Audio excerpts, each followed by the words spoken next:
Welcome back, ladies and gentlemen, here to the 2024 Victorian Historic Racing Register Winton Festival of Speed, the Group C feature race. Now, we've just had tributes. There's nothing tributing about this. In fact, we've got to tribute every single one of these car owners for keeping these race cars on the track. I'm Darren Smith right alongside me. Don't be confused, it's Darren Knight, the rock star out of historic tin top type of racing.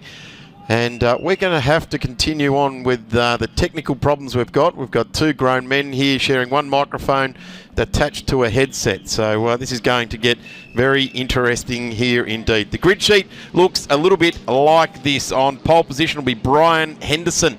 We'll take it away in the number 15, Stephen Axisa, right alongside in the 69, Justin Nilsson. And if I'm correct, the number 60, that is a little Exa Turbo. So that will acquit itself very, very nicely around the Winton Motor Raceway in off the second row of the grid. Ed Singleton in the STP Commodore. Adam Workman in the 16 there. Glenn Gersel to Anthony Sorford. Lindsay Woolard. Ian Ross in that big Falcon down there that was just making its way around. Cars just making their way down to the grid now, and we are away. Rolling start for these cars, and it is an absolute massive barrel down into turn one. It's going to be the 15. The Datsun goes through, or the Nissan as it was known. The Bluebird gets through there, then we get up to the top of the hill. And it will be Stephen Axisa drops into position number 2. Ed Singleton, who's won a fair share of awards in this sort of racing there as well. As we just see Justin Nilsson in the number 60 drop back a spot there as well. And we'll try and bring Darren Knight in on this one as well as we come around through the sweeper. Singleton, Nilsson to Gersel, Workman, Woolard, Sorford, Tremble, and then Woods in the 28 just going backwards there. But our screens fill with this magnificent looking Bluebird. Brian Henderson, the pole winner Bathurst in 1980. The ex-George Fury machine having his first visit to Winton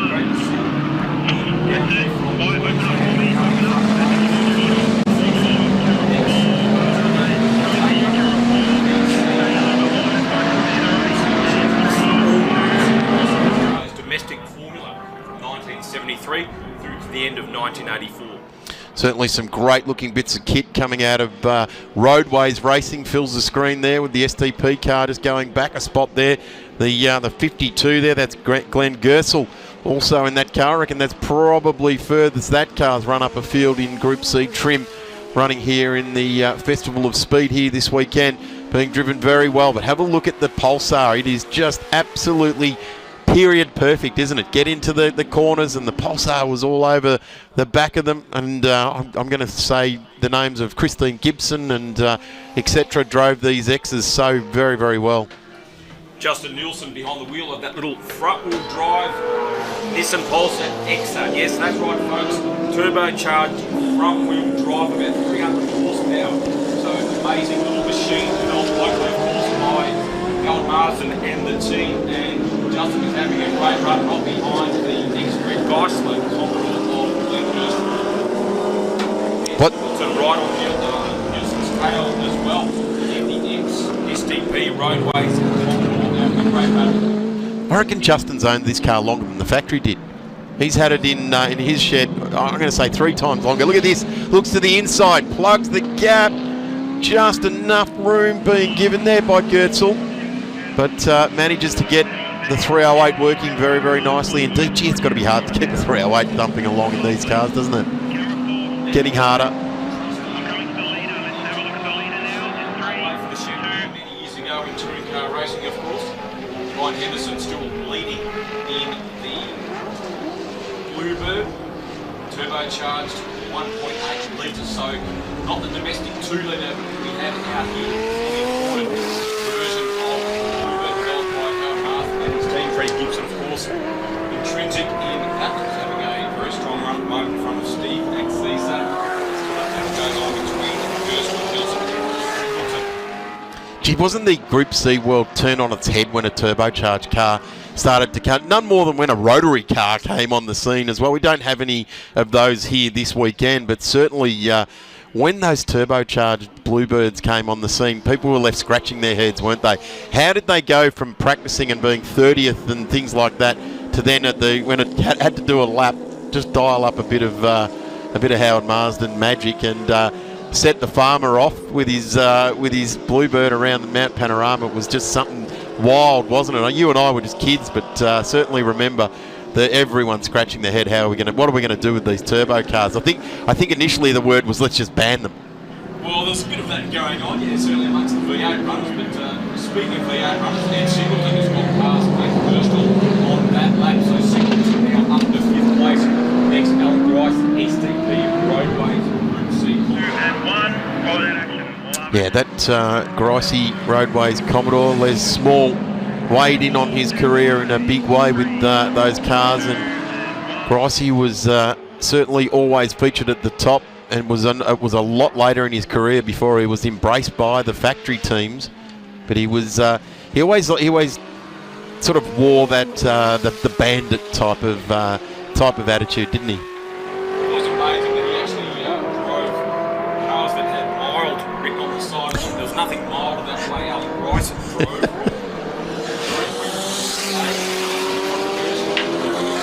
Throwing the cat amongst the pigeons. Have a look at this race now. It's Henderson, Axisa, Nilsson now back into 3 in the Exa. Then we go back to Ed, Singleton, Gersel. And then it's the 16 of Workman. Second of the Bluebird turbos out there. So first time we've seen the 2 Bluebirds running here at Winton. That was the second of the Bluebirds built by the local Jackson team. Actually campaigning 81 through to 83, and that map was replaced by the car that is leading this race, the number 3 third built car, number 16. Number 15 driven by Brian Henderson at the front of the field at the moment. No surprise, he's got the fastest lap so far, 134.16. There's the 15. Just some good shots there, giving you the ambience of the Winton Motor Raceway out over the campgrounds there. So plenty of people embracing. Just in the background there's a round of the Victorian Motor Carter Championship going on. So the Festival of Speed living up to every word of it, isn't it? There's everywhere you look, there's a bit of camping. You know, there's not too much speeding going on over there, but there's some nice campfires and relaxing going on. Then the Motor Carter, and then you cast your eyes smack bang into this action and the live streaming as well, and screen being filled by that number 15 Brian Henderson car that set his pole run. And I tell you what, they've got themselves a healthy old lead now. The Axisa Commodore back to the Exa. It's out over 11.5 seconds in this run.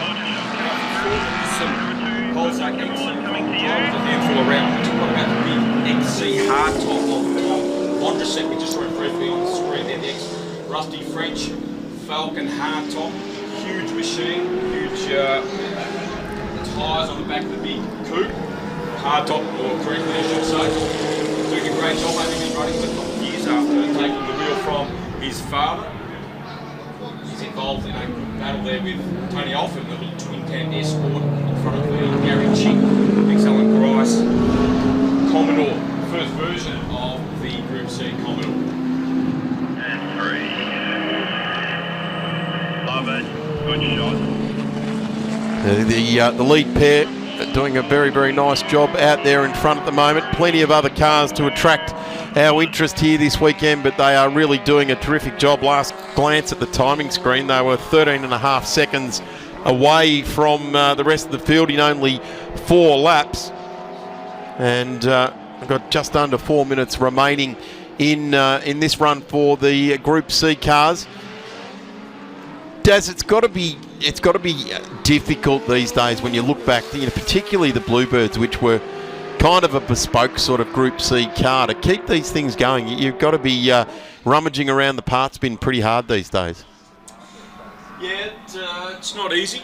Certainly not as easy as running a Commodore. It's not easy running any of these cars. And speaking of Commodore, Steve Axisa sort of snuck up to the back of our race leader, Brian Henderson, with just over 3 minutes to go in this race. So Brian Henderson not having bullets his own way towards the end of this first race for the Group C Heritage Touring cars. Steve Axisa has been involved in the category for many years. Also owns the only LJX1 Group C Prada we see briefly. It started out in the Group C Gemini of all things, and he's right with Henderson as we head towards the end of this race. Couple of great sponsors there, Tough Mounts, McDonald Automotive from Wangaratta, Old Car Radios, Mark Sully, and a great picture across the bottom of the screen there for Mark Sully, and that's what he does, brings old radios back to life, and Rapid Smash Repairs, all part of the package, bringing us this weekend's racing. Equity One, of course, Shannon's, and Wonder RV, CoolDriveandGrays.com. Oh no, this is Ian Ross, the guy. He's torn the front of that car off, Darren, hasn't he? So Ian Ross, ex-Mike Emery XG Falcon. It looks like he's had an excursion. The front splitter on that car is damaged, and Ian Ross has come to a stop on the old front straight, not going any further. A little bit of unburnt fuel there has sullied the door. Ross gets the Falcon underway though, so we won't see any safety cars, thankfully. He's torn the front splitter off though, hasn't he? Oh, that's all disappeared underneath the car. So he's obviously had an excursion, and I haven't seen it, but I would suggest probably the entry onto the old back straight. That's quite often when we see guys going off, and Lee Gerstle has an issue in their franchise. So Gerstle, that's in off turn 2. So I wonder if those two strangely had a coming together at all between the two of them, because one sort of came off to the driver's left, one's gone off to driver's right, but it looked like Ian Ross's car was the only one that had any particular damage to it. Not that we could see Gerstler's car. This is back in the field. This is for 4th and 5th on the road. And Ed Singleton, we know he likes a maximum attack. He's not a kind of guy that spares the horses in these type of Group C drop races either. Ed has raced last time he did his radical. Yeah.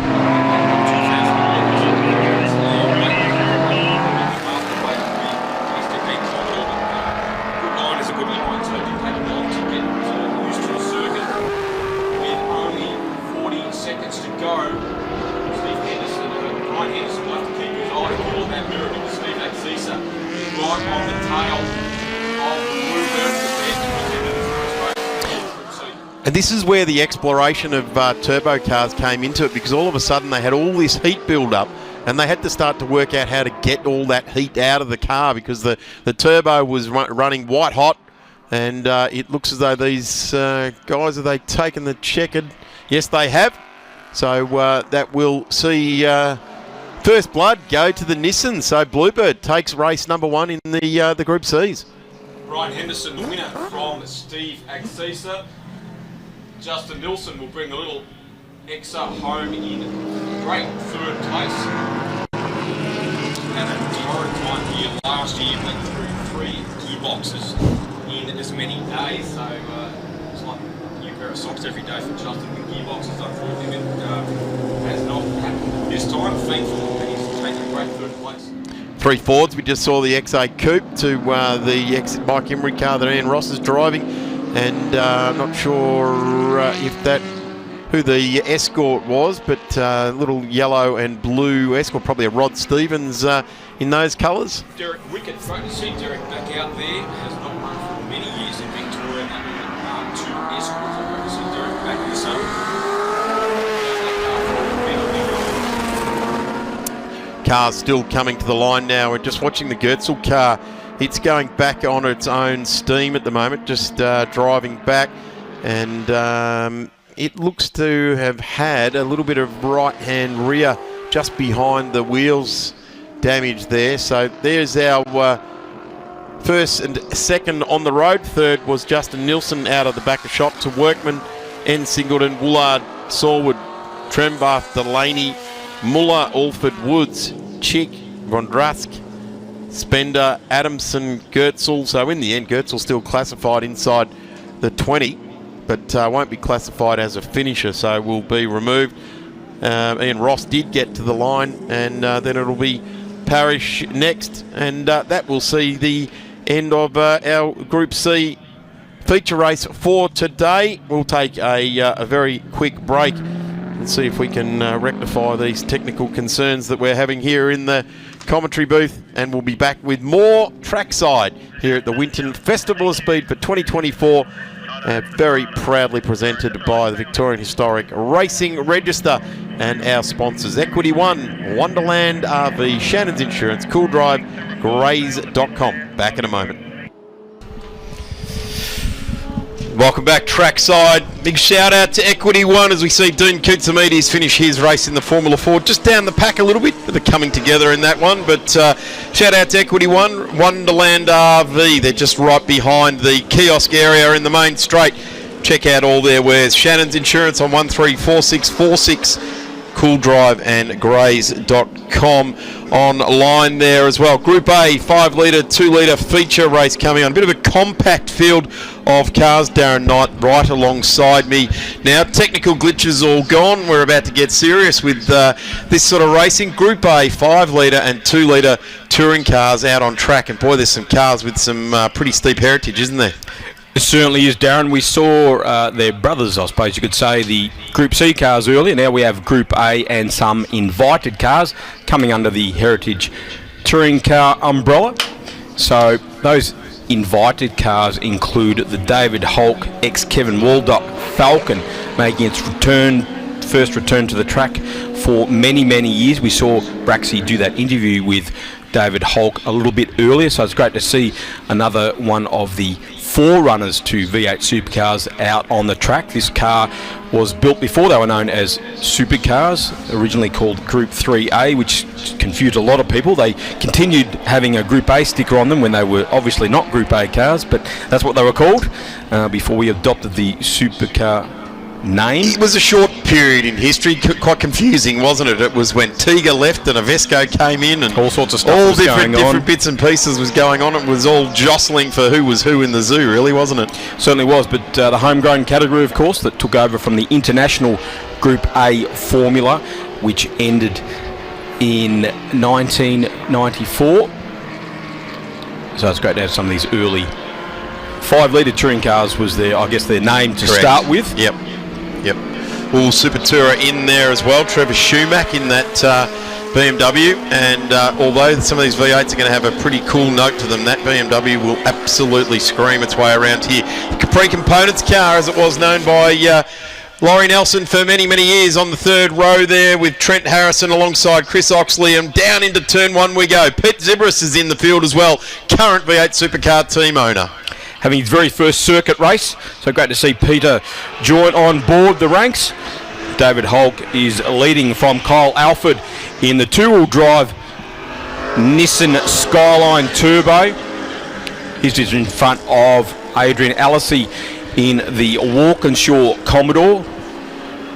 The Gary Wilmington machine. He's just in front of that BMW mentioned, Darren, of Trevor Schumack, of course, a long time distributor of Michelin Motorsport tyres in this country. Purchased the car a couple of years ago and is getting right stuck into it. This is a great example of an early BMW Super Tourer. Yeah, the Johnny Cicotto car was what that one was famous for, and I think it's still running some Johnny Cicotto name signage on the back of it as well, if I remember correctly, after the last time I saw that car out of the workshop in Brayside there. But just watching this Nissan here, flames out the side, absolutely period perfect flames too, orange in colour, as opposed to the ethanol type flames we see these days of the blue in colour. Of course, all these cars running the great race fuels 104, I think, or 102, race 102, which is the replacement for Avgas and some of the fuels that were around at the time. But these turbo cars, certainly fuel played such an important part. They had to get it absolutely right. And these under 2 litre cars, or 2 litre Super Tourers as well, they did start to run some of those more exotic ELF racing fuels in Europe as well. Adrian Alesi not mucking around. He rounded up Kyle Alford around the outside there, and I saw that big Walkinshaw Commodore actually lift a rear wheel. So keep an eye on the number 40 Commodore in second place at the moment behind David Hulk in the 5 litre Falcon. So Alesi has been running in Heritage Touring Cars for many years, has a couple of Walkinshaws at his disposal, and he is on the charge at the moment. Gee, you can hardly go to a race meeting without a macro on the side of the car, right from Peter, Adam and Tim. Although it's not Peter, Adam or Tim, or Adam who was the driver of this car back with Alan Jones in the era. But certainly Adam Macro drove numerous cars throughout time. and a great racer. And of course his brother Tim won numerous Formula 3 championships, and his father Peter as well ran in the that Formula Mondiale Pacific era in the Cheetahs. With That's Brian the Sheep. brand of chassis, not talking about their moral. Spelled C-H-E-E-T-A-H as opposed to the questionably moralistic people out there. But motorsport wouldn't be motorsport without a cheetah of either version. Trevor Schumacher's just rounded up Kyle Alford, so the BMW now up into third place, as Darren mentioned, previously run by World Motorcycle Champion Johnny Cicotto, who was nicknamed Johnny Chocolotto at Bathurst all those years ago in some of his sporadic appearances at the Great Race.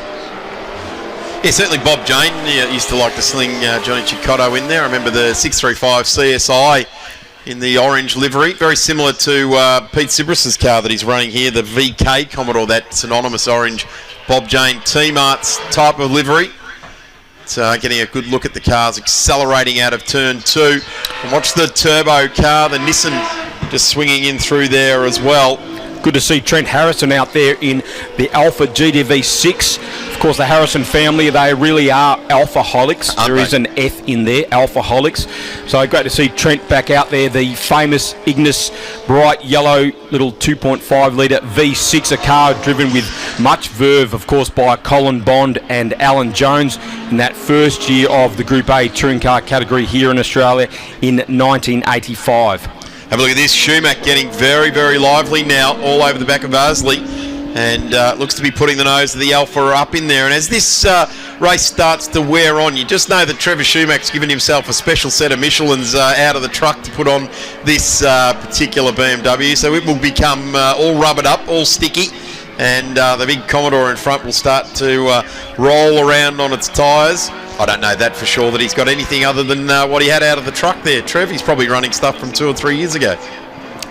Wouldn't be unusual in any form of historic racing, of course, to use some old rubber. That's a car, of course, that went on to become a Diet Coke BMW for Paul Morris in 1994. On screen now we have Peter Zibris, of course, Premier Supercar team owner, having his first run in the ex-Graham Crosby VK Commodore, the first version of the Group A Commodore, of course, carburetor engine, not the fuel-injected engine that Adrian Alesi has at his disposal in the Walkinshaw Commodore. Of course, Pete Zibris as well, one of the fastest Australians too. He's a top fueler. That's his heritage is drag racing. And I guess he thought, well, I can hold on to the steering wheel for 4 seconds down a straight drag strip. How hard can it be to hold on to the steering wheel for 20 minutes and to go for a race around? Completely different genre, really, isn't it? It's almost a different sport. It's a sprint racer versus a marathon racer, really, isn't it? It is. Got a couple of corners here and there in circuit racing, and Pete, great to see him out there. He is a collector of historic cars as well, so it's great to see him having it out on the track, not parked in a man cave somewhere. So well done to Peter for bringing that beautiful Bob Jane T-Marts livery Commodore out on the track as David Holk continues to lead from Adrian Alesi. It's interesting, yes, the older Falcon here and the transition of Australian motorsport away from the international formula to the bespoke, very, very bespoke Australian formula, and that was ended up being what was called Avesco V8 supercars, now to these days just called supercars, and it was very widely supported by the big 2 manufacturers, being Holden and Ford here in Australia for a long, long time, and sadly we don't have that industry here anymore either. But here's Pete Zibris again, the Trans-Tasman Group, Bob Jane T-Marts as it was supported in the day. And I'm going to go so far as to say, Darren Knight, that Peter Zibris is really enjoying himself out there at the moment, really getting himself accustomed to it. He's made a pass and getting underway with it. Certainly is. The car originally built as the gold bullion machine, so it ran in that unique gold livery, and if you pop the bonnet on Peter's car, it's still got the gold inside the engine bay and the interior. Originally run, of course, by 1968 world champion Denny Holm at Bathurst in 1985 with Ray Smith, and then became another world champion, Graham Crosby, the world motorcycle champion. What a gun he was on 2 wheels, and Cros ran it in 86 with Wayne Wilkinson at Bathurst in those famous Bob Jane T-Mars colours. Hulk untroubled at the front at the moment. Alesi, though, having to keep his eyes peeled on that mirror with Travis Schumacher right on his tail in the BMW Super Tourer. Kerry McMahon having a great battle out there in the ex-Laurie Nelson Capri Components Mustang. Currently on the road in 7th place, car number 72, battling it out with Oxley in car number 44, Chris Oxley out of New South Wales. So that's a great battle, the BMW and the Mustang. Yeah, on screen now, Chris Oxley, the number 44 machine. That's a genuine ex-British Touring Car Championship machine, driven by Steve Soper, who knew how to twirl a wheel now and again. Darren had some great battles with John Cleland and all the other psychos in the British Touring Car Championship back in those days. They were fantastic to watch, with all sorts of hand gestures usually going on. Yeah, there was amazing teams involved there, like the Williams team and Triple Eight were involved back in the day. The iteration that ended up with what Triple Eight we've got here today, challenged down into turn one, but the Mustang coming around there. It really was a much maligned shape of Mustang, that one, wasn't it? It didn't stay true to the pony car at all, did it? Oh, I think you'll find some pretty big arguments from the Fox body fans, which I am one of. So smaller than, I guess, the original Mustang, but certainly a switch back to form after the Mustang 2. That was the model that really made people turn their nose up a little bit in some circles, but great to have Kerry McMahon out there in that Mustang, a car that Laurie Nelson ran right through the Group A era. So even after most of the Ford teams went to Ford Sierras, Laurie kept running that car, and it's basically the ultimate spec of a Group A Mustang. So a better diff. The original Mustang in that shape came out with a Capri diff, which did not last very long, and it's great to see Kerry out there in the Mustang, as it is great to see Adrian Alesi out there too in the Commodore. There's McMahon on screen having his final season of historic touring car action. He's going to hang up the helmet at the end of the year. I did see Laurie Nelson actually recently, sadly at the funeral of Bob Gill, but that's where we catch up with people these days. And Laurie, I think he still thinks the hand and feet can dance on the pedals as good as they did in the 80s as well. But Laurie, certainly that car did well, didn't it? He was an out-and-out privateer, and he followed every round. Yeah, Laurie hung up the helmet probably at the start of last year, sold his Group N Capri to David Crabtree, of course, very fast open wheeler campaigner in historic racing action. David Holt continues to lead in the ex-Kevin Waldock owned Falcon. Tim Macro, of course, and Alan Jones piloted that machine as well. The FAI 1000 all those years ago.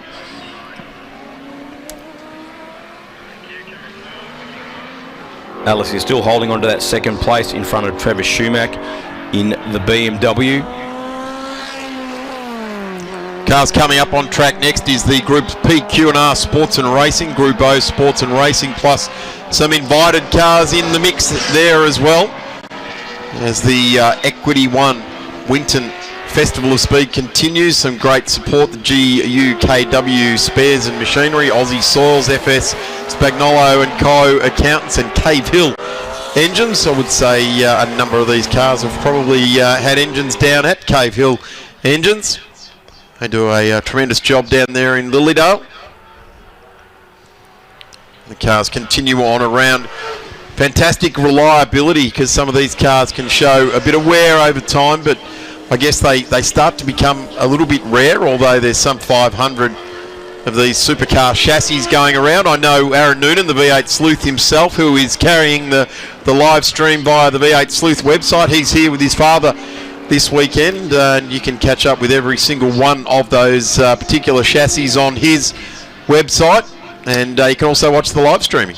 Surely only a matter of time before these early, I guess we can call them supercars in inverted commas, become a historically ratified category at the moment. They don't have actual historic recognition, which surely is only a matter of time, because these the oldest of these cars are now 30 years old, so surely it's time for them to join the historic ranks, and there's plenty of them out there. As you mentioned, Darren, we've seen them run I guess demonstrations at the Phillip Island Classic, and there's been 20 odd cars there, so it's only a matter of time before we see full fields of these cars hitting the track in anger. You don't have to go too far in Dandenong or Western Sydney and slide some doors up and some sheds. There's plenty of these things around that could be run again.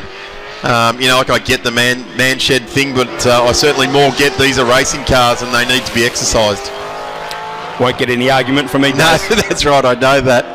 But certainly doing a tremendous job. There's the checkered flag, and that will see race 1 for the weekend for the Group A 5 litre and 2 litre category, taken out by Hulk in the Falcon. And home in second place is the Commodore, back to the BMW of Trevor Schumack. So Adrian Aisley will be home in P2. And Kyle Alford home in P3. Trevor Schumack, in fact, third, Alford fourth. Coming around to greet the checkered flag as well, Kerry McMahon, the Capri Components Mustang. And the history of the Capri Components was that Laurie ran a business wrecking Capris, and that carried through to the Mustang. Of course, tomorrow we will have the full field of the Heritage Touring cars racing together, so that will bring some great action with the Group C cars we saw earlier running separately. They'll be mixed in with the cars you've just seen on the track, so that'll be a fantastic spectacle. The biggest roll-up of Group C and Group A Heritage Touring cars we've seen here at the Winton Festival of Speed, and that will be a great spectacle. Darren Knight, thank you very much as always for your expertise across these historic touring cars and Group A, Group C, 5 litres, Group A, etc. We really appreciate your expertise. You'll disappear off into the night now and come back, and no pun intended, night and night. But away we go, and we will see you tomorrow morning for one of the earlier races. In fact, our first race under 3 litre Group C and 2 litre Group A race at 9:05. That will be very interesting. So one for the tiddlers, I guess you could say, the smaller cars.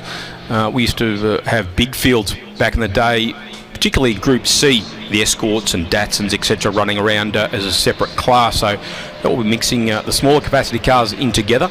That'll be a great race to watch at around 9:05 tomorrow morning. Then Group N, Group S, Formula Ford, and the historic touring cars, the Group N's at 10:05. We're going to take a quick break, and by that I mean quick, because we're readying ourselves for the PQ&R Sports Racing Group O Sports and Racing as well. Ron Simmons will be back on the mic with me in just a couple of moments. The hits continue trackside here at the Winton Festival of Speed for 2024. Big thanks to Equity One Wonderland RV. Check out their display right out behind the control tower, in behind the kiosk there, Wonderland RV. And a massive display there right next to the Shannon's Insurance tent. Cool Drive and Grays.com. Darren Knight has joined me, and that generally yesterday meant a fair bit of excitement as a welcome. We saw in the historic touring cars a bit of a crunch up at turn 1, which was didn't result well for those guys yesterday. We're talking a different category here today, but this is pretty cool. We used to get a fair bit bigger in the under 2 litre fields, didn't we?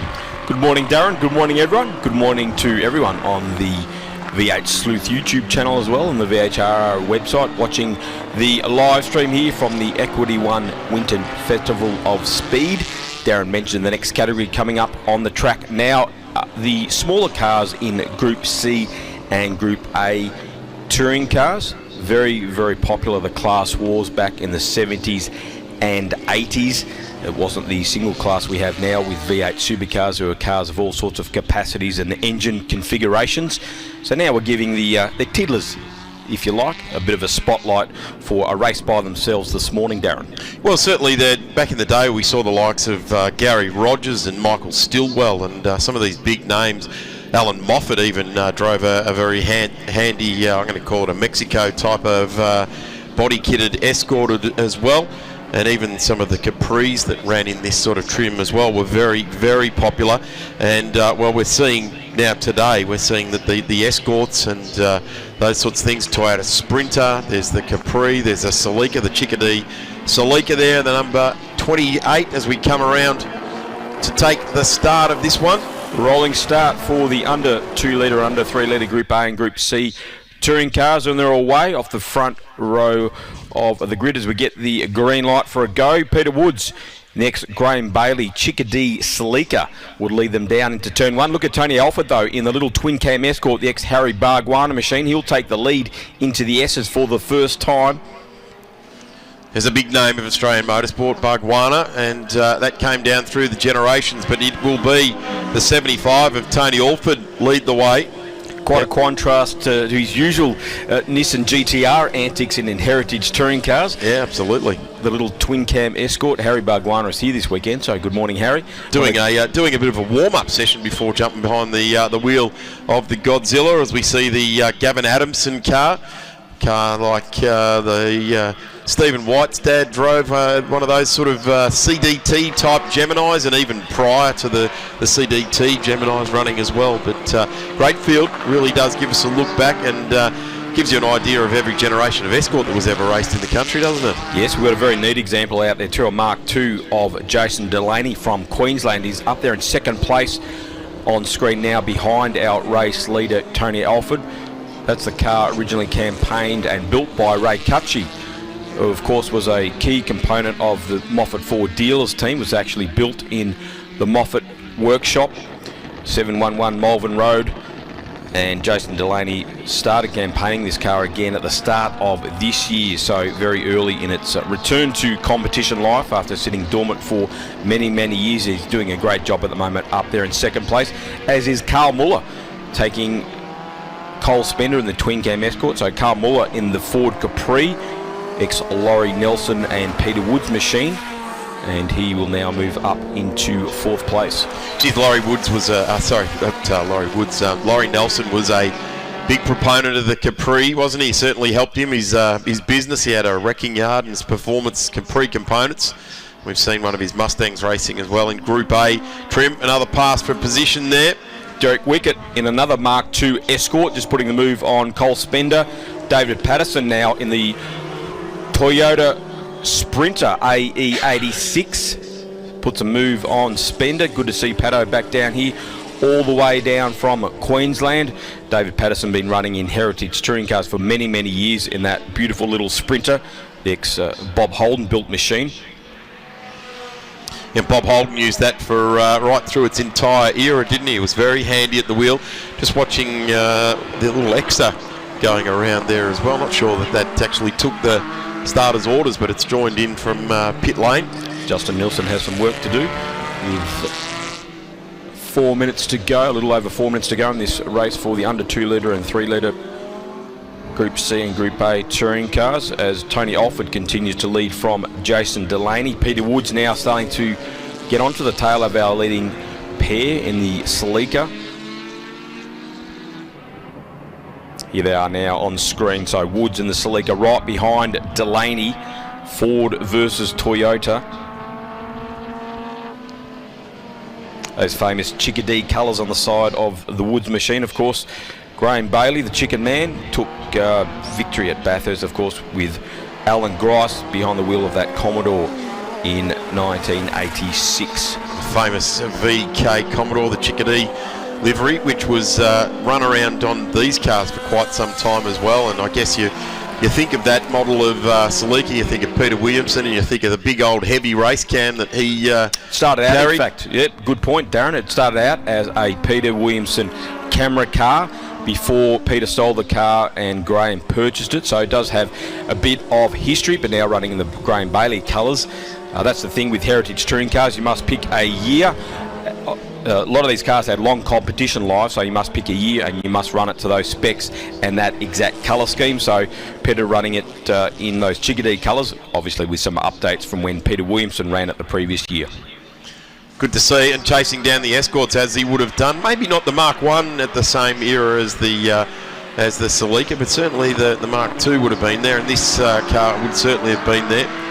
Crankshaft rebuilders emblazoned across the front of that car, and they go to a lot of effort to present them as they were. The 41 going through there in its livery from the era. So, Daz, just to draw a line through it, these cars are the actual race cars. We're not Yep. tributes. Yep, we saw those fantastic tributes earlier. These are the genuine articles, so they all have to have a logbook and be run exactly to the specifications of the day. So the genuine article, very valuable cars and presented in stunning fashion by all the guys out there at the moment. Derek Wickett nips a break, and the little Mark II Escort after Justin Nielsen rounded him up in the front-wheel drive Pulsar. He's got the pop-up headlights up there as well, just letting everyone know that he's blazing his way through the field. Just watching his lap time of 1:39.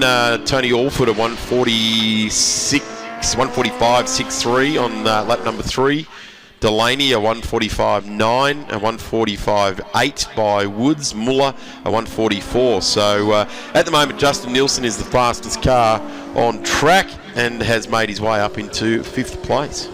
Alfred handy lead now over Jason Delaney, who has his eyes peeled on the mirrors with Peter Woods behind him in the Celica. Carl Muller in the V6 Capri, not far behind. I asked Carl yesterday what he thought of the new Capri, which is an all-electric SUV that looks almost exactly the same as a Polestar 2. He was quite... he wasn't too aggro about it. Just glad to see the Capri name back out there.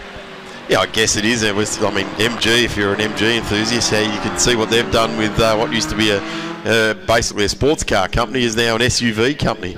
So, you can't get angry. You just got to support the brand. Of course, we've got the Mustang Mach-E on sale now, a big 4-door electric SUV with the Mustang name on it. That really ran some people up, didn't it? Nothing like your Mustang, mate, at all.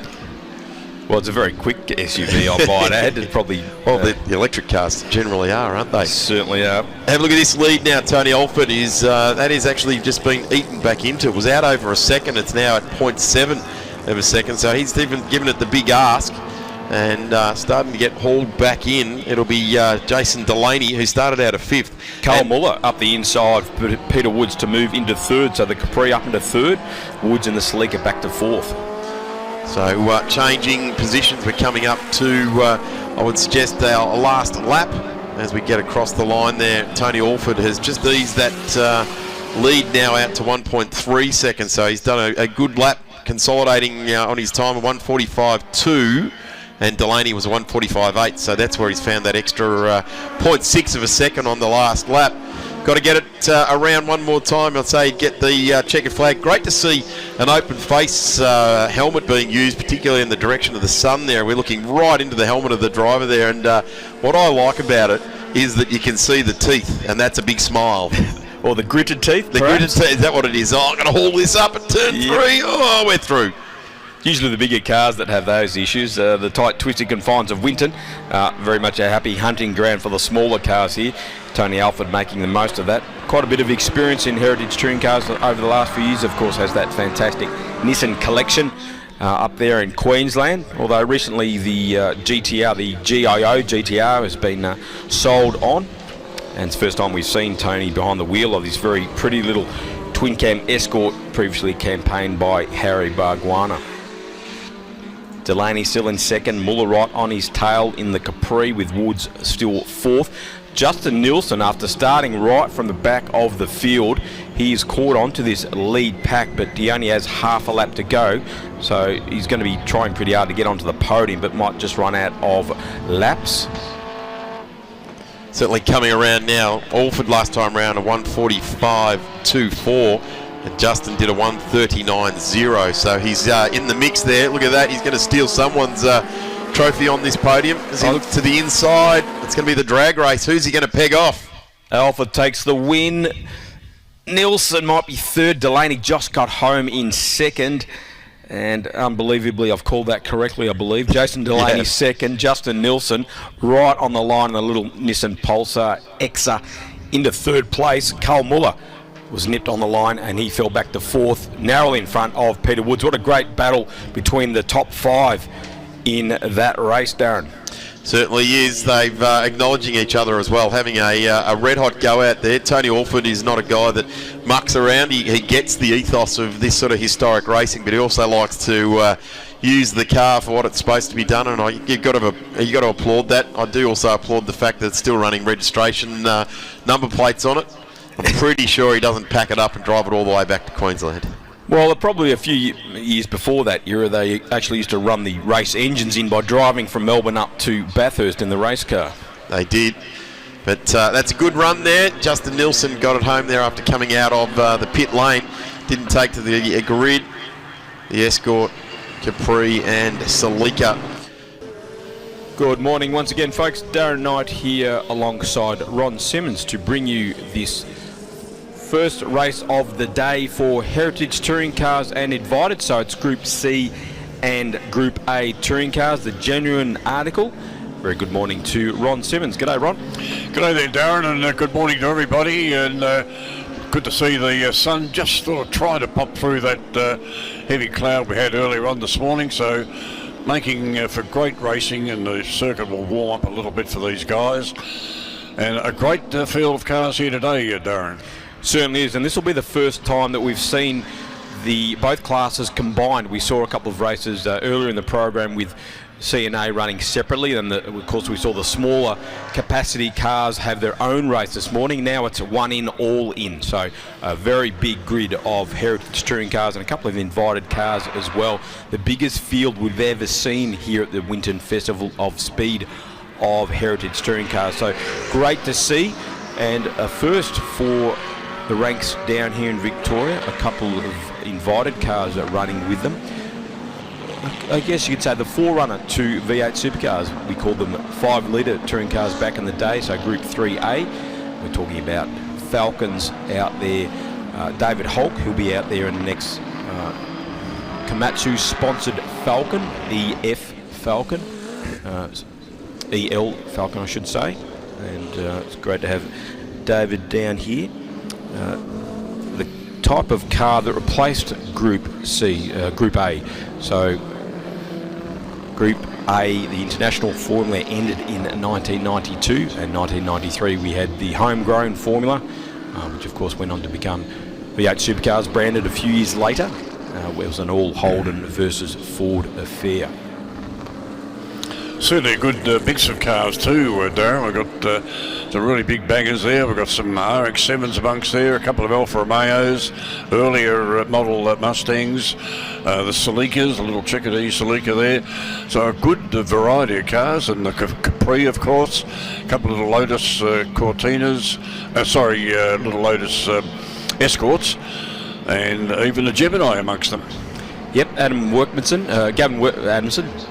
I've butchered his name there pretty well. Hit a curb in commentary terms there. Yeah, Gavin Adamson, the little PF60 Isuzu coupe, sold as the Gemini out here. Well, the body shell was, at least, with a Japanese spec engine that was eligible for Group C touring cars back in the day.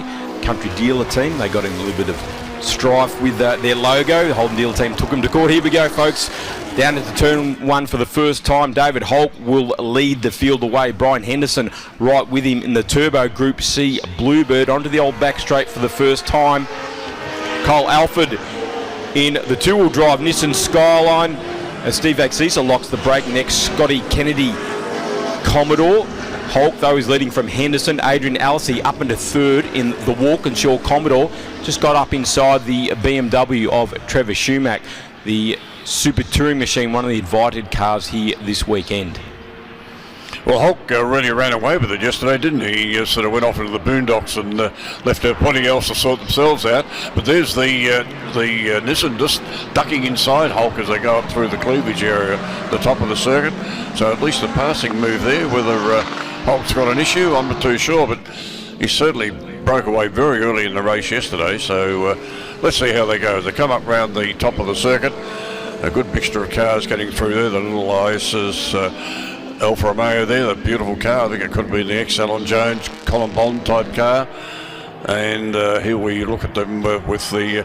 now there's something coming out of the back of the Nissan that could be fuel. And yes, we've got cars spinning. Perhaps something was coming out of the back of the Nissan there. I saw it coming out with some sort of fluid. Ed Singleton has spun the ex-Steve Harrington Roadways Commodore, and also problems for Kerry McMahon. There's something coming out of that Nissan, I can tell you. It's getting onto the track, hence making it very slippery for who's behind. Let's have a look. Here he comes, coming down into turn 1, and we'll have a look and see if there's any fluid coming out this time. Now looks pretty clean from here. So Henderson leading from Hulk. Might have been on that the sweeping right-hander when it goes around a left-hander. We'll see if that happens again. Adrian Allisey holding down third place in the Walkinshaw Commodore, trying to reel in our lead too, as Trevor Schumacher in the BMW right behind him. Keep a good eye here. David Hulk seems clean enough now. In the Falcon, the car making its competition return after many years parked on the sidelines, looking resplendent in that Komatsu livery. It's a car campaigned by Alan Jones in 1998. Didn't have a great season, Jonesy. Unfortunately that year, no top 10s all year. Bit of an up and down career in touring cars, Jonesy. Undoubted talent, but was in and out of different teams. Yes, a lot of talk that he did retire from Formula 1 too early, and he even now tells you that he did retire too early. Anyway, he came back to Australia and got stuck into the touring cars and some pretty quick Porsche cars in his day. As we've got the Nissan car 16 just getting by, that's Walkman. Adam Workman in the Bluebird rounds up Trent Harrison in the ex-Colin Bond Alpha GTV 6. Little Group A machine, the type of car that, of course, Alan Jones was teammate to Colin Bond in that very car, exactly that right. two-car Alpha team, the first year of Group A in Australia in 1985. Those Alphas really did turn it on. A good friend, the late Frank Porter, also bought that car and had some good runs with that car very early on before he retired. Okay. Trent Harrison will have to keep his eyes on the rear-view mirror. He is being caught by Justin Nilsson in the Pulsar Turbo, right on his tail, the little front-wheel drive beastie turbo, around 300 horsepower coming through the front wheels. So quite a handful. Justin Nilsson's been running the car for many years, knows all its follables, and he's right on the tail of Harrison. Here it is, Harrison now putting a move on Workman and gets that position back. So good drive from Trent Harrison. The twisty bits at the top of the circuit really playing into that beautiful handling Alphas. Yes, it was certainly very well balanced motor car and very nice handling, good braking, good gearbox. Pretty reliable in the first place. So not great in the rust department though. No. Didn't have to worry about that with race cars, but it's really the road version. I think some people are being a bit unkind there, but anyway, yes, they did have a bit of an issue there for a while, but they said if you stop and listen long enough, you'll hear it rusting, but that's not quite really true. The little car 60, that's an interesting little car, a little extra. Justin Nilsson there having a great battle with with Adam Workman as Trevor Schumacher brings the BMW into the pits, unfortunately, so his race in the Super Touring Bimmer is coming to an end. Hulk still shadowing our race leader, Brian Henderson. Getting very close to the last lap for the Group A and Group C and invited Heritage Touring cars. Hulk right on Henderson's tail, just waiting to pounce. Yes, I think Hulk's just holding back there. I think if we get a bit of a straight line here, he just might say, I'll see you later. I don't know. We'll see how he goes. The Nissan is certainly holding its own at this moment. Pretty quick car in a straight line, the Turbo Bluebird, of course. Oh, yes. Famous machine put on pole by George Fury, the last Group C Bathurst 1984. And that, folks, is this very car you're watching now, the number 15 Bluebird of Brian Henderson. Yes, once they sorted that turbo lag out that a lot of these turbo cars had for a start, they really got... There's still fluid coming out of that car. They'll have to look at that in scrutineering, I'm quite sure. There's, on his any left hand as he's doing, there's fluid coming out the back. as is coming up to the finish, I would think, this particular time. And here's Holt still staying in behind. And we're getting a flag. No, it's still going. So we're thinking this will be the last lap. Time certain, of course. Like I said, Holt would just wait his time. I know we've got a few minutes to go, so no laps. It's time certain this race. Okay, so we're being a bit misled with some of the timing here today, but never mind. There's Hulk, as I said, he might just wait for his time and give it a big bootful and get past the little Nissan. Henderson staying in with him though.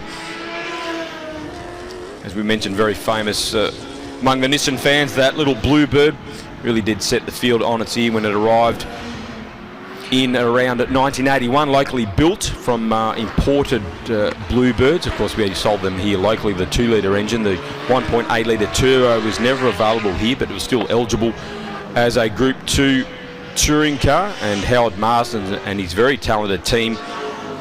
Amazing, really, George Fury that came straight out of rallying and drove that car and drove it like it's always been a circuit racer. He was absolutely splendid in the car. Unknown quality, really, coming out onto a bitumen track from rally work, and he did very well indeed. The little Exeter, of course, a very hard car to drive. They had an unusual torque steer problem with those cars. Lots of it, not unusual, lots of it.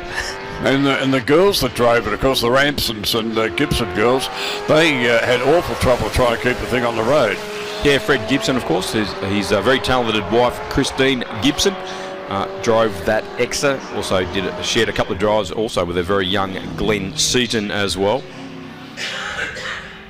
As Holt continues to lead from Henderson, they've really scooted away from our third place man at the moment, Adrian Allisey in the Commodore.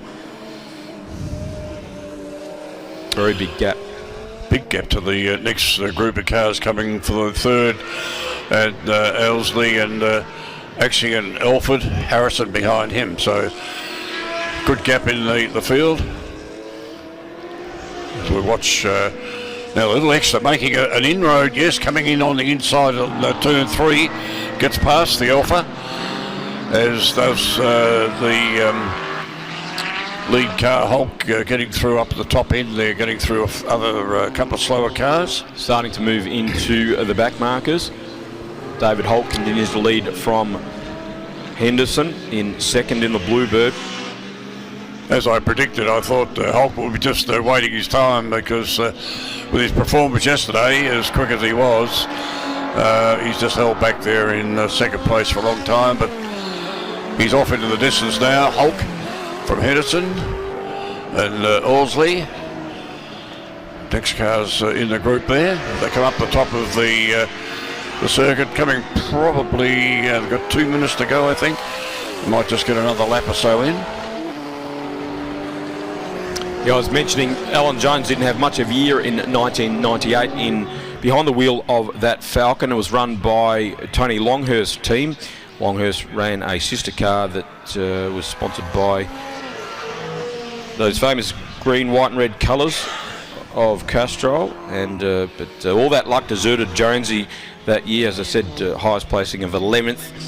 Had a driveline failure at the Sandown 500, so the Enduros didn't go too well. And of course, it was also mixed up in a big accident on the top of the mountain, somebody else's accident. Alan Heath was tapped into a spin, bounced off the bank, and unfortunately, the Komatsu Falcon was collected fairly heavily, so not a good year for Alan Jones and a young Adam Macro, who came straight out of Formula Ford. Was the reigning Formula Ford champion, so didn't have a great year, unfortunately.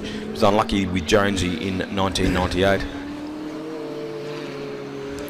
We're running down about a minute or so to go, so I think this probably be the last lap. As they head down to the hard left-hand, a lot of heavy braking there as they go around just near the old part of the circuit there. And Hulk just accelerating away from Henderson without too much trouble at all.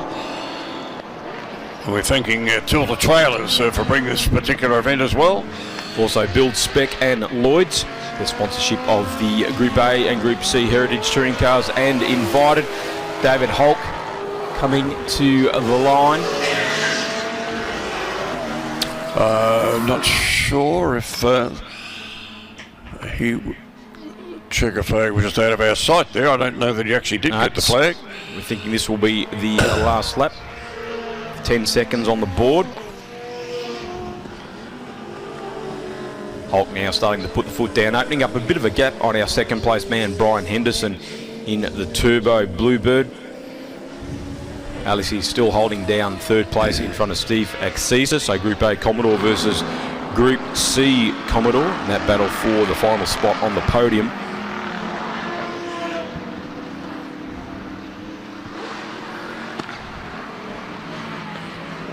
That car of David Hulk, that was back in the days when we had fairly regular parity arguments with the Commodore versus the Falcon, which there's all sorts of hand-wringing back in the day with trimming under trays and trimming gurney flaps on spoilers, etc. So glad that's mostly out of the window these days. Ford and Holden, the factories were both heavily involved in lobbying cams over the years for adjustments as they're trying to get the cars together. And the EL Falcon and the VS and the VT Commodore right in the middle of that argument.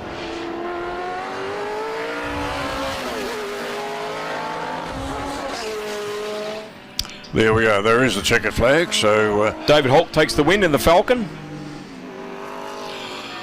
Successful first meeting so far for the Komatsu Falcon back on the track. Brian Henderson, a great drive to be also the first of the Group C cars in second place in the Datsun Bluebird Turbo. Showing a lot more reliability than they showed back in the day. They were very quick, but often unfortunately let their drivers down, screwing at the maximum amount of power out of that little 1.8 litre inline 4. Alice took third place in the Commodore in front of Steve Axisa. Cole Alford was fifth in the Skyline. Trent Harrison sixth. Must have just got home in front of Justin Nielsen on that last lap. They had a great battle all race long. Lindsay Woolard unfortunately coming to a stop, and the ex-Alan Brown, Tony Edmondson Reed Car Commodore. We also saw Ed Singleton on screen there. He had some issues in the Roadways STP Commodore. Hopefully Elvis, as that car is known, will be back out fit and fighting for the final race this afternoon.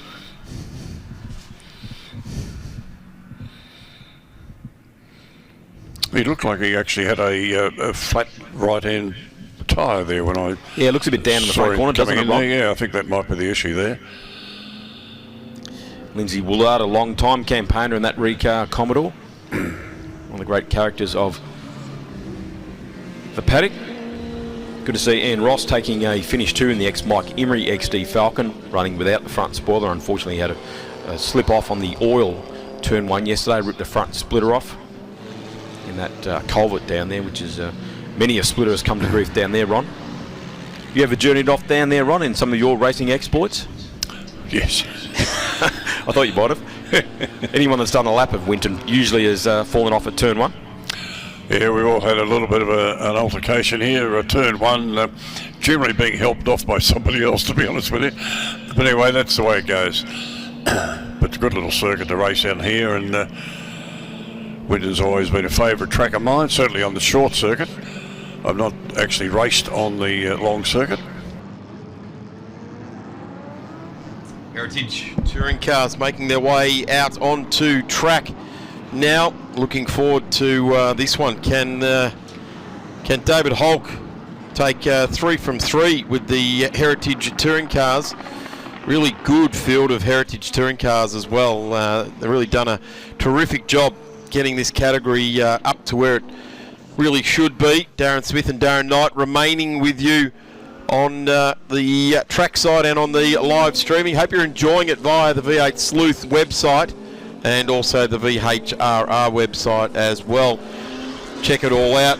We're going deep into this afternoon's racing, and this is really something that's going to get everyone. Look at everyone starting to make their way to the fences. Everyone's starting to fill up that streaming and get on with this. David Hulk's had a really good run in that Falcon right throughout this weekend, and I would suggest on this morning's results, where his best lap time was a 1:32.78, and he was 3/4 of a second faster than the Nissan Bluebird of Brian Henderson. We might see a little bit more of that. Certainly plenty of Commodores in this race, Darren. Speaking of Commodores, I caught up with Peter Zibris, Premier Supercar team owner, of course. He's out there in the ex-Graham Crosby Bob Jane T-Mart's liveried VK Group A Commodore, having his very first circuit race with the car. So he's learning how to turn corners very quickly. We know how quick he is in a straight line, one of the fastest men in the top fuels in the country, but now having a go at circuit racing, really enjoying it, super enthusiastic. The team, Chad Parrish suggested this, the team have put a little badge on the inside of his Momo steering wheel. It's the Hello Kitty symbol. And they've told Peter that if you get under a 140, we'll take that badge off. Well, there you go. That's a fair old motivational factor. I like that. That's good. You don't want that on your steering wheel. No, that's for sure. Okay, so David Hulk on pole, Brian Henderson right next to him, Adrian Asley, then Stephen Axisa, who has been doing a ripping job in his Commodore, Kyle Alford, and we'll see Kyle out there as well. Looking forward to seeing how he goes. Trent Harrison, Justin Nilsson in the little Exa. There's the Exa, yes, and they're coming down. This is a rolling start, so we'll get through this.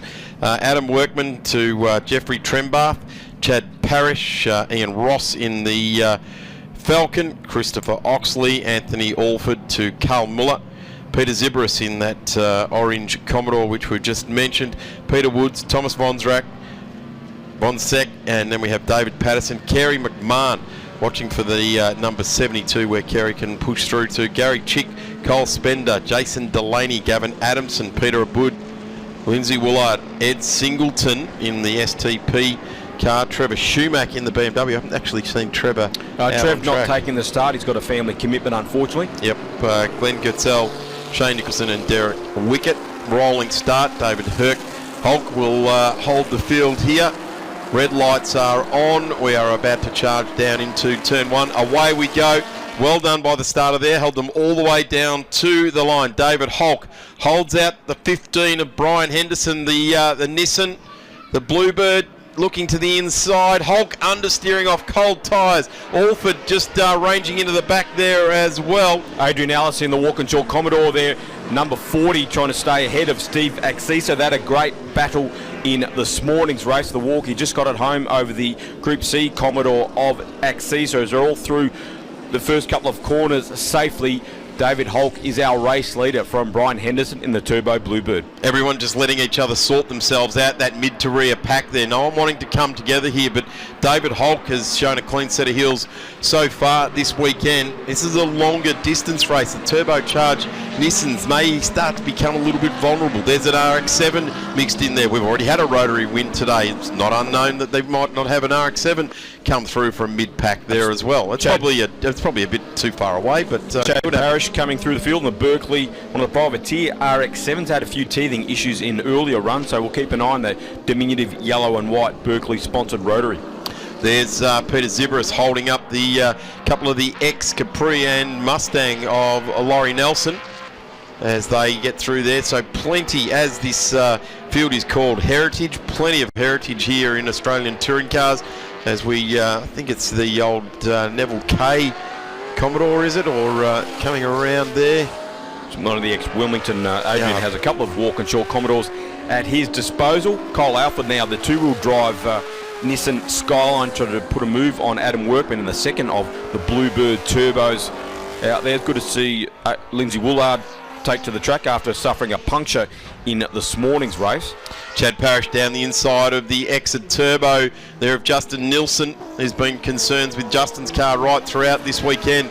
The Berkeley exhaust car coming through for Chad, that number 65. Nissan looks up the inside again, but it's they're trying to get through on the number 16 there. Parrish had a big moment there exiting the old turn 2. Had a bit of a flick and catch manoeuvre there, and that's allowed Justin Nilsson to come through in the little Pulsar. So Parrish falls back to 10th, and we'll soon come under pressure from Ian Ross and the big XD Falcon. Adrian Aisley just streeping through there. Justin Nilsson locking up a left coming into Water Tank. So the transition from hard left around the sweeper, then swing it back to right, can call you out. There's Ian Ross getting a good look at the back end of his big Falcon. He'll be really looking forward to this longer race to get to stretch the legs of the Falcon there, but we're getting a good shot of, a really good snapshot of Australian motorsport from sort of late 70s through to the early 90s, or even late 80s, sorry, right there with the VH Commodore, the DR, I think, Skyline there in the mix as well. There's the Ian Ross and the Falcon. Yep. Minus its front spoiler. Sans front spoiler. He lost that yesterday in a coming together in turn 1. Spun off on the oil and went through that big culvert down there at turn 1, so no front spoiler. So it looks a little bit like the XD when it first hit the tracks at the hands of Gary Wilmington. Had very little aero on it, 0 aero in fact. And the front of the Falcon looks a bit like that. I'm going to suggest probably around Winton you don't need too much of an aero package there as well. So he might actually find it's driving a little bit better in a straight line. But he has got Ed Singleton. This guy knows how to drive fast, raced radicals for a number of seasons with full aero. Now the Roadways STP Commodore, made famous by Alan Grice, but driven very, very well over a number of seasons now by Ed Singleton. And he's got Ian Ross in front of him. Ian just holding the ultimate racing line, and Singleton having to look left, look right. But the 49 Falcon, look at that, just gets up in the rev range a little bit there, pulls clear, and this is where the tricky Falcon will make its way around, changing direction. This is it right there. That's where it does it nicely. Very, very well poised. The ex-Mike Imrie car. A car only with a handful of races. To its credit, back in the day, a full-on privateer machine, as you can tell by the lack of sponsorship signage on the car. It spent also some time as a sports sedan once Group C went by the wayside, and loves that Falcon. In Sun has also raced that car when it first came out of the garage. Fraser now racing GT cars in the Middle East. So Ian having a great time at the wheel of that Falcon. Having to work hard though in front of Singleton in the STP Commodore, which had a gearbox change after the first race this morning. All systems go at the moment, as it is for our race leader David Hulk in the ex-Alan Jones, Adam Macrow Komatsu EL Falcon, the car that Jonesy ran at Bathurst in '98. Not very successfully, unfortunately for Alan, that whole year. Was caught up in somebody else's accident at Bathurst, and that was basically the end of Jonesy's full-time career in touring cars in this country. Screensfield now with the big lurching coupe of Rusty French and Leonard, and it's got the Morley Ford sign down the side. I'm pretty sure that ran at some point. It might have been actually the next generation of car that he ran with John Sands sponsorship down the side as well. But certainly that XA doing very well. Really good to see that Henderson is sticking with this. He's still got him inside there. It is the French and Leonard car. Ex-Rusty French machine. Shared the car with the great Kiwi Leo Leonard at Bathurst all those years ago. Thomas Vonstrak now doing a really good job, but that doesn't look good, that telltale smoke out of the back there. But if I do remember correctly, you could probably do about 900 Ks at Bathurst with smoke coming out of the back of one of these things. It's pretty tough old beast, the 351 Cleveland under the bonnet. Less and less reliable as the years went on, unfortunately, but certainly they knew how to put them together. A good battle here on the screen between Derek Wickett in the Escort, Peter Abood in the VL Commodore, a car originally built by the Holden dealer team for John Farrell in Western Australia. In fact, I think that's the Toyota Sprinter in the back there too, the ex-Bob Holden car there as well. David Patterson trying to reel in the Commodore of Peter Abood. David Patterson's doing a ripping job, actually. That's staying with those two cars. No, this is not what we wanted to see. Vondrasek off the end of the new back straight there in the XC hardtop. Might be coming to retire. Definitely not, yeah. Well, I guess we've seen smoke out of it. I did say he could run Bathurst for 900 Ks of a 1,000K race with smoke coming out of the back, but I guess Winton Motor Raceway is a fair bit demanding on the left-right stuff. And continuing on actually, just getting out of the way there. So he might be might have just started to become aware of the smoke when you get it start to come back into the cabin, or one of the gauges has gone into the red or something like that. He's grabbed his attention. Wicket in the escort leads Patterson, and then Vondrasek in the hard top. Cole Spender, a little twin cam escort as well. Good to see Wicket back in the saddle. Hasn't seen that car on the circuit for some years. Very popular little car in the class wars of the mid to late 70s, the Ford Escort, and like the Datsun 1600 in Group N, that was a very formidable rally car on the stages, the Mark II Escort. Yeah, it certainly was, and some of the good footage of like British rallying and stuff like that really does show. And there's a car running a British number plate on it as well. We probably can't say what it says on TV, but on broadcasting, but certainly a number plate off a European car. Have a look at this now. The attacks are coming from Commodores left, right, and centre at the moment with Ian Ross. He's got the ex-Grice Harrington car, I think it was, the car, maybe not. Lindsay Woolard, that's the team car of the Grice machine, so that's Alan Brown, the team owner. Yep. The Recar, those famous Recar colours, he's putting the pressure on Ian Ross at the moment with Trembath right behind him as well. Traditional Group C battle here through the S's. Isn't it? Trembath putting a move on Woolard, a very neat move from Jeff Trembath in the VH Commodore. That car now running to 84 specs. That was originally run for many years by Michael West with that Advanced Australia bonnet. And just in the background there, another Grice car, the Craven Tirana. Tony Sawford weighing in. Long-time campaigner in that A9X hatchback, one of the original Grice machines. Those famous gold, white and black colours. Right on the tail of Lindsay Woolard as they head up towards the top part of the circuit.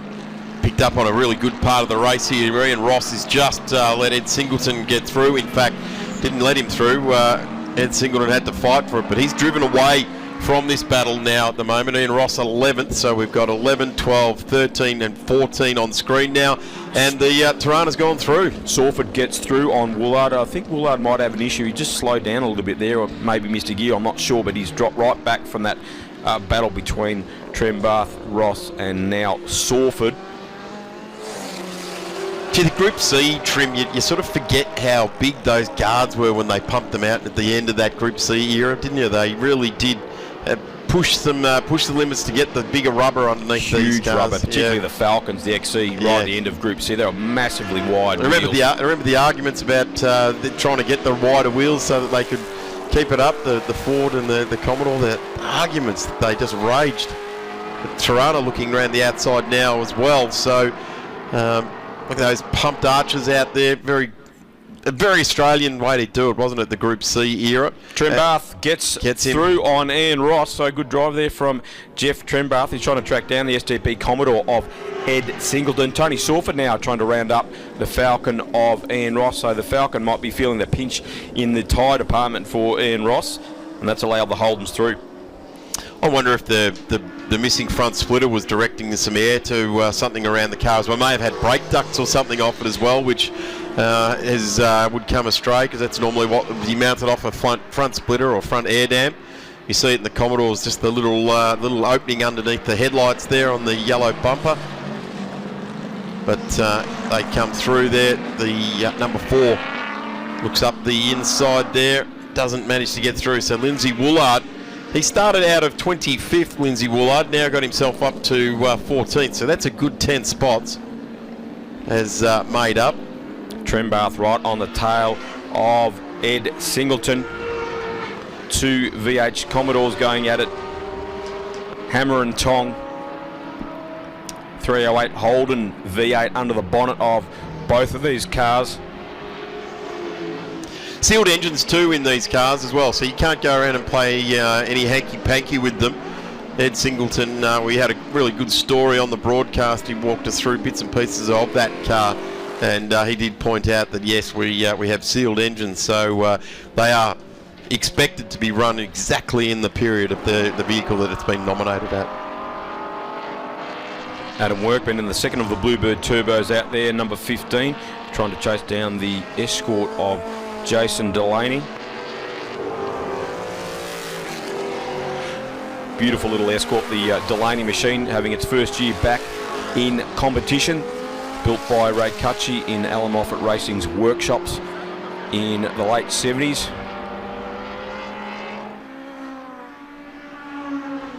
There's Peter Zibris gone through, and he's got race leader David Hulk ranging up here as well. So David Hulk is swathing his way through the field here. And, well, it is a newer iteration of a race car with a full effective aero kit. Rear wing, under tray on the front.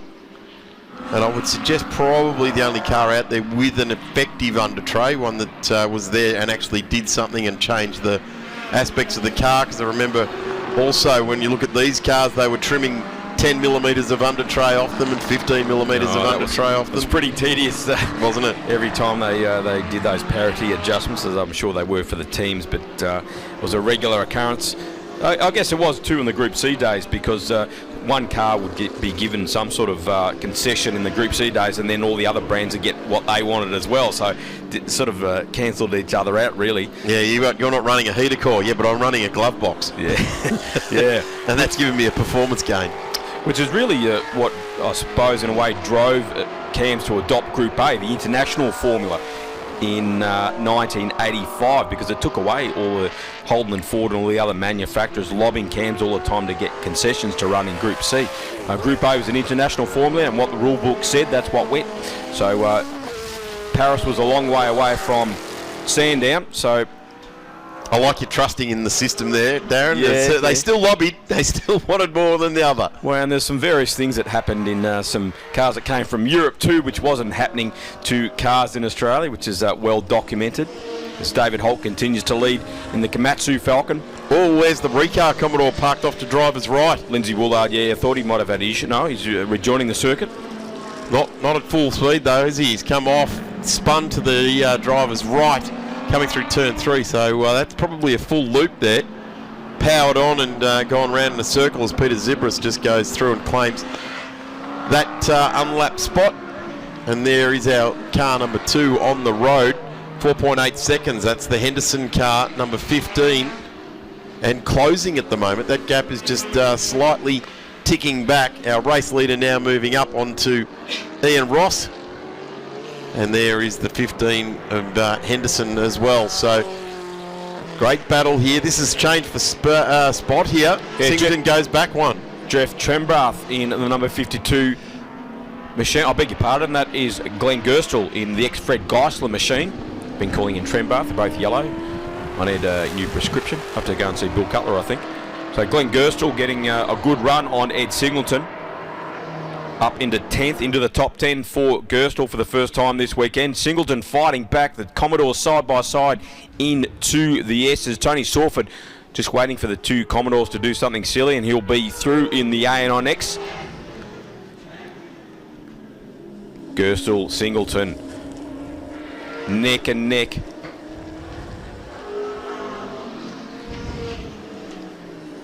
This is riveting stuff, isn't it? Not really sure how this one's going to play out. Ed Singleton seems to be responding with some pace. He started off out of 26th, currently in 11th. So Gertzel has just managed to squeeze on through, and Sawford not quite in striking range, but at the moment Ed Singleton's getting very racy in the number 6.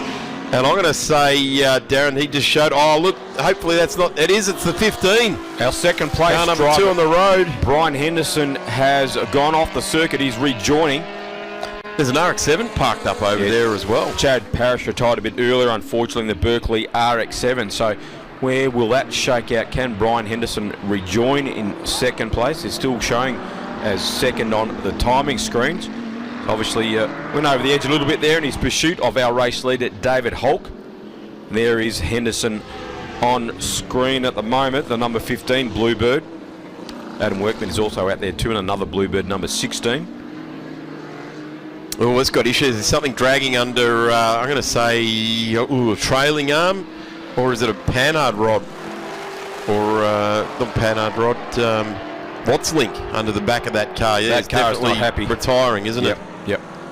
Well, disappointing there for Brian Henderson, the number 15, after a very strong showing in the Turbo Bluebird this morning, finished second behind David Holt. Looks like his race is coming to an end. Meanwhile, Ed Singleton has got past Glenn Gerstle. So Singleton on the charge in the ex-Steve Harrington Roadways STP Commodore. So Gerstle back to 11th, Singleton up to 10th, and now Gerstle has his mirror full of the ex-Grover Mould Racing A9X of Tony Sawford. Justin Nielsen is the next one for Ed Singleton, and I can tell you he is now on heading up to turn 11, so I think that might be a bridge too far away with 3.5 minutes left in this race. Sawtell has been just sitting off the back of this battle, and he hasn't really pounced in any way, shape or form, just enjoying a lovely Sunday afternoon race around Winton Motor Raceway. If it comes to him, it comes to him as the Gemini, the CDT Gemini, just coming out there. Don't worry about that smoke in the background. That's part of the Victorian Motorcana Championship off on the skid pan on driver's left at the sweeper. David Holt not getting out of the corner there nicely in the 9, gets up and running initially, so I reckon he might have missed a gear. Not that it's going to be of any issue. Having its first meeting since 2001, this car. So David getting used to the car after the car being parked for many years. Ran in the Konica series after Jonesy ran it in the main game. So its last race was 2001 at Bathurst. So long time between drinks, as Gerstle now starting to fight back on Ed Singleton in that battle for the final place in the top 10. This is a good drive here, and I guess David's going to have an understanding at some point. You can't just leave a car lying around for 23 years and bring it out and expect you're going to win every race, although so far 3 from 3 is looking pretty cool, isn't it? Yep, and he's been driving well within himself as well, just looking after the machinery, getting used to it. Previously campaigned a Group A Commodore, a Walkinshaw, the ex-Bob Forbes Racing GO Commodore, which won a race in England, its new home, last weekend, which is great to hear. So David, a long time campaigner in heritage touring cars, and now branching out into the next step, I guess you could say, of the forerunner of V8 supercars. So 5-litre touring cars. There's a lot of our local series type cars in the UK these days, isn't there? Very popular. Bit of a contrast to the usual little 2-litre touring cars that the English have been so fond of over the years. Yeah, certainly throw the big 5-litre into it, and it's twice as big as what they're used to. Gives it some sound, but I've got to say the English know how to use the engineering around a 2-litre car with its ability to change directions as well and take it up to it. But we do see quite a lot of these cars when they come on the market, getting in auctions and things like that, getting swooped on by English collectors or English racers as well. You know, like the boss of McLaren's got a couple of supercars even before he owned half of Walkinshaw United. Zach Brown, a very avid car collector, and uses them too, which is exactly what Peter Zibris is doing out there too. In his Bob Jane T-Mart sponsored VK Commodore. Great to see it out there instead of a man shed somewhere. So well done to Zibris' team for getting it out there. Sawtell's gone through in the Tirana. Singleton lost a couple of places on that lap, so Gerstle and Sawford have both got past Ed Singleton, and he's running out of time now to get those places back and get back into the top 10. So Gerstle now 10th in front of Sawford. Yeah, that's a big change there. The Sprinter just getting out of the way as these cars come on through. The 54 Escort there has no real battle to be waged with these guys. Sawford trying to put a move on Singleton as we head towards the end of this race, with our race leader David Holk well out in front. Comes back down through the gearbox. It's the turns back on itself, left-hander. Difficult corner to get right, that one. The corner has no camber to it whatsoever. Very flat corner, and turn the car in. And it really is a wait, and then apply the power. This guy has been not waiting. In fact, he's been applying the power with absolute authority. Checkered flag is being waved, and David Holk, what a celebration. That is going to be a wonderful trip home for David Holk as he gets the number 9 through to the victory. Adrian Allisey will take second place in the Walkinshaw Commodore. That's a good result too, really. The Walkinshaw was much maligned as a car. Had some success sporadically. As we watch some of the other battles are now finished. Ed Singleton actually got home in front of Gersel and Sawford as well for 9th, 10th and 11th. So Singleton pushed into the 10 for that result. Steve Vaxisa was the final step on the podium in the VH Commodore. He'll be happy with that.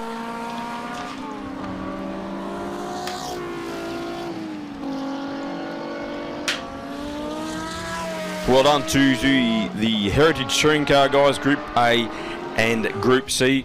And of course, the invited Falcon of David Hulk.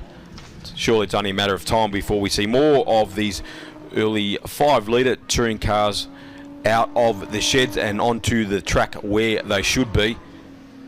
So well done to David and his team. Darren, well done to you too. Thank you very much for all of your years of knowledge and expertise helping us with these cars. Jason Delaney had an interesting last lap there. He's fallen off on the very last lap in that little Mark II Escort. It's a shame, isn't it? And Peter Zubris has not been able to get into a 140, unfortunately. So the Hello Kitty logo will stay in the middle of Peter's steering wheel for the time being, but I'm sure he won't be far off a 141. So he's getting there for the first time out there in that car, and one of his very few circuit races, doing an excellent job.